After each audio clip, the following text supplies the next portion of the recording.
So, Namaste Techies, this is Mohan Khanna and welcome to Tech Bazooka. And today we're having a different sort of review altogether. This is a review of the Honor 6 Plus, and as you can see, I'm shooting a selfie while recording the review video. I know it sounds pretty lame and different, I would say, but yeah. So this is the front camera of the Honor 6 Plus, and as you can see, it's an 8 megapixel sensor with a wide angle lens. And the front camera is really nice, and I would totally call it selfie-licious because no matter whenever you try to put the camera on, you're just gonna click on clicking selfies, and that's my primary motive of shooting this video in this format, to show you how good the quality actually is.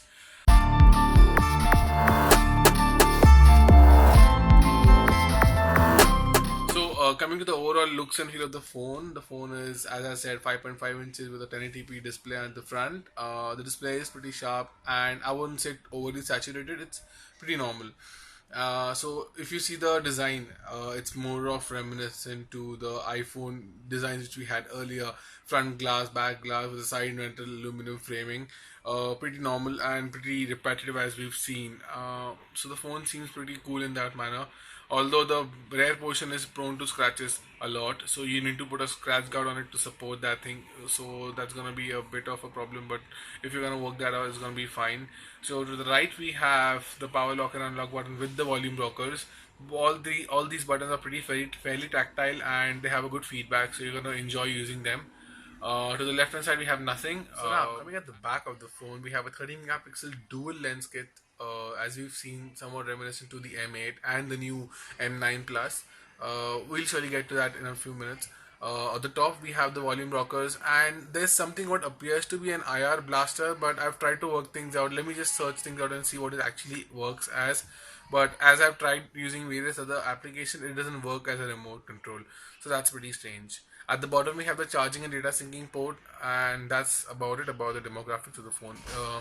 So the phone has a 32 GB of internal memory. Now what's funny here, or something surprising as you would call it, is that the phone gives you an option of either having a dual SIM setup or using one SIM card and one slot as a memory card slot. So if you have to choose wisely here, whether you want to choose two SIM cards or you want to choose one SIM card and increase your expandable memory slot. I really wish Honor wouldn't have given us this option, but at least they've thought about giving us an external memory slot, which most of the manufacturers don't do. So that seems pretty fine and cool. So now coming to the cameras of the phone, we have a 13 megapixel sensor at the back and an 8 megapixel camera at the front. The rear camera is having a dual lens kit setup with a depth sensor, as we've seen on the M9 Plus and also on the M8 earlier. I actually had to look at the camera, and the camera is good. I wouldn't say it's bad, but when you actually use the camera, you feel that the depth sensor thing is more of a gimmick, because the defocus it offers. Now, I'll tell you what it actually does. So, on the normal cameras, we don't get the DSLR like defocus at the background. So, this dual lens kit setup helps you in achieving that, and accordingly here they've given us sort of a very dismeaning format while they're telling the f point into changing the defocus. I'm not getting into technicalities, I get it. You just need to keep this in mind, that it tries to get the defocus in the background more and more clearer. So, but what when it does the overall work on the lens and sensor, the image what you get is totally shabby, and the defocus is pretty artificial. It clearly looks like that. So the dual lens kit setup here doesn't do much of a good game, as I would call it. Yet the camera, if you use it in normal modes, the camera really performs well. In the low light performance, also the camera is good, and even the front camera, as I'm recording this in the front camera right now from the same phone, as you can see, the camera is really good. Both cameras do 1080p video recording, and I wish for 4K for the rear camera, but well, let's not get our hopes high. Coming to the performance of this phone is powered by a high silicon Kirin processor, which is manufactured by guess Huawei itself. So yes, they've got a Huawei 925 processor and a Mali T628 GPU to power the whole device, and the performance on this phone is gonna be a bit different. So when you actually have all of these hardware lined up, it also has a 3 GB of RAM, which is really great in this price segment and in this phone. So when you actually see the performance, as you can see, we are running Asphalt 8 on this phone. Now, when you are using battery saver power into this phone, you will surely experience a small sense of lag while playing the game.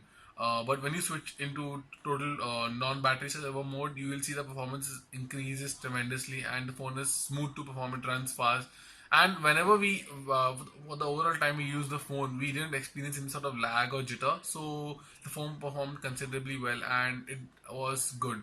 We did experience a small amount of heating, but I don't think it should trouble you with, because it's normal while playing and not while actually daily usage. So that's gonna be good for you. So the phone is running on 4.4 KitKat with a skin of Emotion UI 3.0, which is by Huawei itself. The phone is good on the UI. It gives a fresh accent to the overall user interface. The phone feels good. It has on-screen buttons. The main factor here is the fact that the phone doesn't have any sort of app drawer, so it's somewhat similar to what we've seen with the many, which is being provided by many Chinese manufacturers. But that's okay. The UI is very complete in every aspect. You'll see the small details have been very well catered to, and the phone is very light. And the main part here is that the hardware is accepting the software very beautifully, and they work in sync very well. So kudos to the overall UI. So coming on to the overall multimedia experience of this device, the phone has, like I said, it has a 1080p Full HD display, which is 5.5 inches in the front. The display is beautiful, and also it pairs very well to the overall sound experience on this phone. So the phone also has Dolby DTS supported audio playback. So when you have some good sets of earphones and you try to listen to music on this, you're surely gonna love it. We didn't experience a lack in amplification by the audio, so with it could really drive my heavy headsets as well. So that was a good factor in the overall music department. On the battery front, it has 3600 mAh battery, which is a lithium polymer battery, and it's non-removable. The battery backup and the battery life on this device was pretty fairly regular. Now this is a 4G enabled device. With 4G running in, it could easily give us a day of battery usage, and the phone was good on the battery. And if you use 3G, it could last even more than a day. But yes, it's obvious if you're going to play a lot of games, the battery will drain pretty quickly. And by using the profiles of battery saving into the phone, you can surely save in a battery for a little bit more. It totally depends on the usage, but overall the phone lasted a day and the battery seems to be very great. So now coming to the special feature of this phone, which I really loved, was the selfie camera. Now, you might be thinking why I'm so obsessed with selfie. I mean, what's wrong with me? But considering this phone for people who like to take selfies, this phone's software specifically has a specific feature. When you try to take a selfie, a box appears just below the lens of your camera on the display. So you end up looking at that lens. So you don't have these weird selfies where you're having your eyeballs here and there. So what you get overall with the selfie experience is pretty more complete selfies, and it gives a very drastic effect to the normal camera selfie which you have on any other phone, and having selfies on this camera altogether. All in all, the phone's front camera and selfie software, surely it's a small part, but it actually has a great effect on the overall camera UI and the overall selfie experience in total. So now coming to the verdict, whether this phone is actually worth buying in the price tag of 24,000 rupees, I would say yes. The reason being, the phone feels great in the hand. It performs well. The camera, although it is a bit gimmicky, but yet camera performs well. The front camera is amazing, and the phone checks everywhere perfectly. So you don't have a place where it lacks. Although I do feel the drawback is the fact that you have to choose between either using a dual SIM phone or using the memory card slot. But still, you have 32 GB of internal memory. Out of that, some about approximately 28 to 30 GB is usable. So I guess that should not be a much problem for you.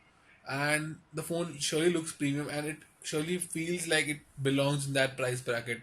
So I would say it's a great phone, and you should surely go for it.